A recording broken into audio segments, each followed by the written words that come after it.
Hi everyone, welcome again to the Chamber Orchestra of Philadelphia's musical JewelBox. I am here for the last one of the 2021 season as we gear up for our Orchestra in the Garden concerts, and we're talking today to Principal Cellist Branson Yeast. Hi Branson. Hi. Welcome. Thanks. Thanks for coming in. Yeah. Very exciting change today because you're actually here. I know, and I think this is the first time I've been without a mask in an office setting or any sort of thing like that, you know? Oh yeah, these vaccines are something. And yeah, we're getting over that hump. And yeah, and it feels good. We're gonna have the most fun. I've had the most fun with everyone, but this one's gonna also be the most fun to get going. It's gonna be great. So you already played for us a lovely little bit of Bach. Could you tell us just a little bit of detail on what we just listened to lead in? Nice. So this was the Allemande from Bach's Third Cello Suite. Bach wrote 6 cello suites, and a lot of cellists consider them the Bible for us cellists. And they are so timeless and so incredible. This Allemande in particular has such an amazing quality to it. My mom is a pianist and a piano teacher, and I actually, she loves this Allemande. And I remember one time I played it for her and she described it as just like a warm smile. It has this kind of quality to it that, yeah, it's just amazing. Yeah, a warm smile. I've never heard music. That's so pleasant. Yeah. So good job, Mom. Yeah, that's she has a great. very expressive way of playing Bach that's like stuck with me. So my whole life. Yeah. And so you grew up in a musical family then, it seems. Yeah. My mom is, she's a piano teacher and a pianist too. So I grew up under her piano, kind of scaring her and her students. Always fun. Yeah, it was fun. And so where did you grow up, and how did that lead you here to Philadelphia? So I grew up in Houston, Texas, and I started playing piano when I was really young, but it didn't really click with me at all. And I started cello in middle school when I was 12, and I think it came at a time in my life where I just needed that kind of cathartic release. A lot of kids that age do, you know, and I just became instantly obsessed with music and cello. I quit piano. I kind of wish I hadn't. It's a very useful instrument. Yeah, right. I know, but I'm glad I didn't know the music theory and all that. I could read music and stuff, but I eventually ended up auditioning for Curtis to come here when I was 18. So I came here when I was 18, and I did grad school in other places, but I moved back here after I finished all of my schooling. And that's how I guess I've been in Philadelphia total maybe like 8 or 9 years. I think, yeah, it seems longer than if I think about it. Like, has it really been that long? But yeah, it's probably been about 8 years, I think, in Philly total. Great, and then you've been our Susan and Graham McDonald Chair Principal Cellist for how long? Yeah, it's been, I think, about a year and a half. I think so. Yeah. And did you played with us before? I had. Yeah, there's so many. We take those Curtis kids and put them right into the back of the string section sometimes. Oh, well, here there's really no back of the string section. Well, I suppose you've got a point. The back is like 2 people in. Yeah, especially for cellists, we just have 2 or 3 cellos playing. So, and the amazing thing about the chamber orchestra too is that you can hear everyone on stage. So, it's really different than being kind of like an anonymous person playing. It is. You're right there. Especially we've got our small hall, and then you get to hear these same symphonies that you hear from bigger orchestras, but you don't get that intimate quality that you could almost reach out and tickle somebody on stage just to see if you can break their concentration. I'm not suggesting people do this, but I mean, I'm also not saying I wouldn't find it entertaining. So. We'll see how it goes. We've got a whole season coming up now that our brochures have launched, and hopefully all of our subscribers have gotten their renewal forms to make sure that they can get their favorite seats. Oh, nice. And we'll be back in business in October with the Eroica Symphony, and we're very much looking forward to that. But so speaking of more music, you do have another musical selection for us. Yes. I'm going to be playing, or showing you a video of myself playing, the Sarabande and the Minuet from the same Bach suite. This Sarabande is one of my favorites out of all of the Bach movements from all 6 suites. It's funny, you think C major, and so many of the C major movements are very joyous in the suite, but this one has a kind of melancholic undertone to it, especially at the end of it. I actually played this one for both of my grandparents' memorials. So it's funny now that I'm 31 and I'm at this age where I've played some of these pieces for almost half my life, and it's funny, every time I play it, these memories and these feelings come back. And yeah, I definitely have a history with this Sarabande. And then the minuets are very iconic as a Bach cello suite movement. I think most people will somehow recognize them. And they have this amazing character, and the second minuet is like this dream in this minor key. It's just the perfect kind of Bach minuet writing. And I think playing the Sarabande into the minuet it's just a really amazing thing that Bach does. Yeah. Great. All right. Well, let's listen to that, and then we'll chat a little bit more. Thanks.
Well, welcome back. Welcome back. Thanks so much for that gorgeous bit of Bach. And we're doing all Bach today, so that's... Yeah. I mean, we've done a lot of Bach with... every time we get a string player and they don't have an accompanist, it seems like everyone always reaches for Bach first. It's like, it's just right there, this like essential part of... And I swear, I've said that like every time we've talked about this. We can't escape these Bach suites and solo violin sonatas. And so...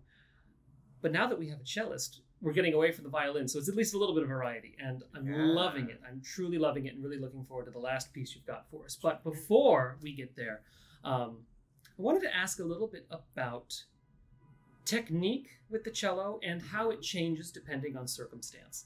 So we're also looking forward to you playing a cello concerto for us at the Orchestra in the Garden concert this summer, which will be super fun. And that ticket is still available for everyone at home. The Four Seasons is kind of sold out, but the Mozart Symphony 29 and the Telemann Bach and Corelli concert is still ready, and you will be on that second concert on June 27th. Yeah. So I wanted to just pick your brain a little bit about how different is it to play in front of the orchestra versus playing as a principal versus playing behind a principal. Do you change your style and technique to lead or be heard?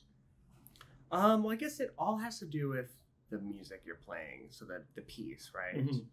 I think in terms of your standard, that should always be the same, you know, and your commitment. But of course, if I'm playing as in the section of a group or, you know, second cello, but I'm playing it like a cello concerto, it's not going to work, right? But yeah, I guess it all depends on the group, who you're playing with that day, and just being really in the moment and trying to play in a way that is balanced with everything that's going on around you. And it can even shift within a piece, within a phrase, within one note to the next note. So I think just being hyper aware of all the sounds and everyone around you while you're playing anything, really. But, you know, especially in a concerto is normally takes a lot more stamina. It takes a lot more concentration. And it's a different type of projection, you know, and I don't know, I think sometimes there's this really famous story about Rostropovich teaching a masterclass, and he had this cellist just walk on and off the stage, you know, many times, because he said the performance starts the moment you step on stage. And I guess he felt that this cellist wasn't very confident walking up to play the masterclass. I mean, who could be nervous playing for Rostropovich? Not me. Yes, right. So that is something a little bit different about playing a concerto. You have to really captivate the audience in a different way than if, you know, you walk on stage and you're kind of warming up and being friendly with your stand partner and stuff. You know, it's a different type of energy and focus. Right. And you mentioned that you have to change your projection. What are the things that a cellist does if they want to change their projection or change their volume, or know that they need to like scream out over something as opposed to playing like a bass line? Again, it also depends on the piece. So when I'm playing, for example, next month, the CPE Bach, the third cello concerto in A major, it's an incredible piece. If a lot of cellists know it, it's starting to enter the more common repertoire now, but there are tons of recordings of it and, you know, live performances. But CPE Bach actually wrote this for a very small group of musicians. I did a little research into the type of performance that this concerto was a part of, and there are normally small concerts. There would just maybe be 8 people playing with the solo cellist, and then the cellist would be in the middle, and there'd be a harpsichord player. And with that, it's actually kind of brilliant how he wrote the piece, because he wrote it perfectly for the solo cello to play in a way that fits this small ensemble. You know, if I were to play this concerto with a huge orchestra with a giant section, it wouldn't work in the same way as if I'm playing Dvorak Concerto or Due to You or, you know, Shostakovich or something. Yeah. So it all depends on the piece, and that's what's pretty special about playing this concerto in particular. The group is even smaller than what you might hear in a Haydn concerto, for example. It's more, and it's not quite Vivaldi either. It's its own special sound and character.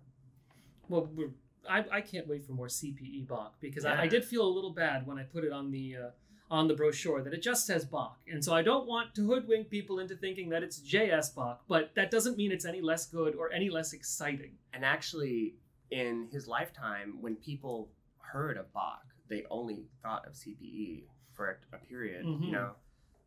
Johann Sebastian, his music became out of style, you know, through the last, you know, few decades of his life.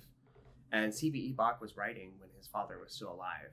And if you've heard CPE Bach music, it's very experimental and has some crazy, cool things in it, you know? So CPE Bach really solidified himself as an avant-garde musician in his lifetime. So we often kind of forget that, and how Haydn and Mozart really looked up to him as well. Yeah, I think people do throw around like a famous quote about Mozart listening to Bach, and everyone always assumes again that it's JS, but I'm pretty sure that story, that anecdote comes from him listening to CPE Bach, just furthering that he was a big deal. Yeah, big totally. dude. So looking forward to that. But back to his dad, you have one more musical selection for us, and we're still going back to this third cello suite. What you got for us? So I'm going to be playing the Gigue. This is the final movement of this suite. Like a typical Bach Gigue, it is very jaunty.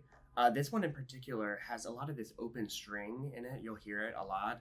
And all these very fast moving bows back and forth. And There's some like pretty harsh dissonance in this as well, but it's always with this kind of like jaunty playfulness to it. But it's pretty virtuosic, and it ends, and just from the start to finish, it basically never stops. And it's a great closing to an amazing suite in C major that really utilizes the resonance of the cello and the deep sounds of the open strings, and the ringing quality of the key too. Excellent. Well, thanks so much for coming into our office today to talk about us. We'll see you again on June 27th for that Telemann, Bach, and Corelli concert. Yeah. And of course, we'll see you starting in the fall with our actual season. I can't believe we actually get to do it. I know.